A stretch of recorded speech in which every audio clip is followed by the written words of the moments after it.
할렐루야. 1월 14일 아침 묵상 시작하겠습니다. 오늘 본문은 마태복음 2장 1절에서 12절 말씀입니다. 오늘 본문에는 예수 그리스도께서 이 땅에 탄생하시는 장면이 나오죠. 또한 동방에서 별을 연구하던 박사들이 그 아기 예수님께 경배하러 오는 또한 모습도 나옵니다. 1절을 보겠습니다. 헤로드 왕 때에 예수께서 유대 베들레헴에서 나심에 동방으로부터 박사들이 예루살렘에 이르러 말하되, 자, 이 동방으로부터 온 박사들은 얼마나 먼 거리를 왔는지, 또 동쪽에 어느 나라에서 왔는지, 아라비아에서 왔는지, 메소포타미아에서 왔는지, 인도 제국에서 왔는지 우리는 알 길이 없습니다. 또한 2절을 보겠습니다. 유대인의 왕으로 나신 이가 어디 계시냐? 우리가 동방에서 그의 별을 보고 그에게 경배하러 왔느라. 자, 이들은 동방에서 이 특별한 별을 보았다고 합니다. 그리고 이 특별한 별이 바로 유대인의 왕의 별, 메시아의 별임을 알고 왔다는 것이죠. 어떻게 그들은 이 특별한 별을 보게 되었을까요? 또 어떻게 이들은 이 별이 유대인의 왕의 별, 메시아의 별임을 알았을까요? 성경은 그것에 대해서 답해주고 있지 않기 때문에 이 질문에 대해서 답하는 것은 사실은 불가능합니다. 하지만 이 동방에서 온 동방 박사들은 우리가 이들의 의미에 대해서, 이들이 누구인지, 이들이 어떤 자들인지 잘 알 수는 없지만, 그러나 이들이 상징하는 것을 우리는 충분히 알 수가 있습니다. 이들은 진정으로 하나님의 지혜를 쫓아서 하나님을 알고자, 하나님을 예배하고자 온 이 시대의 지혜자들이라는 것입니다. 이들은 하늘의 빛을 따라서 믿음으로 그렇게 왕이신 예수 그리스도, 하나님이신 예수 그리스도를 예배하러 온 모든 시대의 성도들을 대표한다라고 볼 수 있다는 것이죠. 우리가 이 성도들을 대표하는 동방 박사들이 우리에게 어떤 의미를 전달해 주는지 한번 살펴보겠습니다. 이들은 오래전 동방 박사들의 모습은 모든 지혜 있는 자들에게 하나님의 빛을 따르라고 그렇게 우리에게 상징적으로 말을 해주고 있습니다. 9절을 보겠습니다. 박사들이 왕의 말을 듣고 갈새 동방에서 보던 그 별이 문득 앞서 인도하여 가다가 아기 있는 곳에 머물러 서 있는지라. 자, 이 별은, 이 빛은 어떤 별이었을까요? 이 빛은 초자연적 현상이죠. 이 빛은 예수님의 탄생을 나타냈습니다. 예수님께서 죽으셨을 때 땅이 흔들리고 성전의 장막이 찢어지고 해가 빛을 감추었던 것처럼 그분이 이 세상에 나타났을 때 빛이, 별이 그분의 누우신 곳에 머물러 섰고 수많은 천군 천사들이 가장 높은 곳에는 하나님께 영광이라고 노래했던 것처럼 예수님의 탄생은 그렇게 이 세상에 빛으로 우리에게 오셨다는 것입니다. 이 별이, 빛이 그 아기 예수 위에 머물렀다는 것은 그것을 상징한다는 것이죠. 또한 이 동방 박사들이 우리가 정확하게 어떤 별을 보았는지는 알 수가 없지만 그들의 일은 천체를 바라보는 일이었으니까요. 그들이 특별히 하늘에서 이 광명이 그들에게 임했을 때 그들은 이 빛이 하나님이 정하신 특별한 왕이 이 세상에 나타난다는 것을 알았다는 것이죠. 그래서 이들은 이 빛을 보고 그들의 온 생애를 걸고 온 삶의 목적을 다 들여서 이 빛을 따라서 구주 예수님을 찾아왔다라는 것입니다. 마찬가지로 우리의 삶 가운데서도 우리의 모든 삶의 목적과 그리고 의미를 다 들여서 우리가 찾아야 될 분이 바로 예수 그리스도이시라는 것을 이 동방 박사들은 우리에게 설명해 주고 있다는 것이죠. 또 이 동방 박사들은 모든 지혜 있는 자들과 같이 구원자를 발견하고 기뻐했습니다. 10절을 보겠습니다. 그들이 별을 보고 매우 크게 기뻐하더라. 자, 그리스도는 그분을 구주로 구하고 찾는 자들의 마음에 무엇을 주시나요? 예, 기쁨을 주십니다. 많은 이들이 예수님을 구주로 영접하기도 전에 그리스도 안에서 믿음의 열매를 맺기 원합니다. 기쁨과 평강을 누리기 원한다면 우리는 그리스도께서 우리의 마음에 들어오시게 해야 합니다. 그렇게 예수 그리스도를 우리 마음에 모셔드린 사람들은 그 마음 가운데 기쁨이 차고 넘친다는 것입니다. 또 세 번째로 이 동방 박사들은 모든 지혜 있는 자들과 함께 예수님을 경배했습니다. 12절을 보겠습니다. 집에 들어가 아기와 그 어머니 마리아가 함께 있는 것을 보고 엎드려 아기께 경배하고, 자, 그들은 유대인의 왕으로 오신 아기 예수 앞에 엎드려 절하고 경의를 표했습니다. 아무도 가장 높지 않은 이에게 대해 경배해서는 안 되죠. 어느 누구도 하나님보다 낮은 이에게 경배해서는 안 됩니다.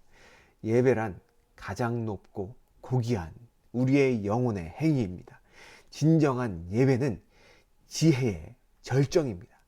오직 예배를 통해서만 우리는 인간의 본질적인 존엄을 드러낼 수 있습니다. 오래전 동방 박사들은 아기 예수님을 통해서 하나님의 구원을 발견하고 오직 아기 예수님께만 경배했다라는 것은 우리에게 우리의 삶이 누구에게만 예배를 해야 되는지 깨닫게 해준다는 것입니다. 오래전 또한 동방 박사들은 모든 지혜 있는 자들에게, 성도들에게 그들의 보배합을 열어 그리스도께 예물을 바치라고 그렇게 우리에게 말해주고 있습니다. 자, 성경에 의하면 동방 박사들이 예물을 드린 것은 임의적인 행동이었습니다. 그들은 각자 자기가 가진 귀한 예물을 아기 예수님께 드렸습니다. 가장 존귀한 분께 자기의 최선의 것을 드린 것입니다. 무엇을 드렸는지 한번 보겠습니다. 보배합을 열어 황금과 유향과 모략을 예물로 드리니라. 자, 그들은 아기 예수님께, 보통의 아기가 아닌 이 예수님께 하늘의 찬사를 받게 합당한 왕으로 나셨음을 알게 되었습니다. 그래서 그들은 이 황금으로 왕께 드리는 예물을 드렸고요. 또한 그들은 이 아기 예수님이 하나님이신 것을 알았습니다. 그래서 이들은 신께 드리는 이 예물을 드려 예배를 했고요. 또 마지막으로 이 모략을 드려서 마지막 예수 그리스도의 희생과 고난을 준비했던 것이죠.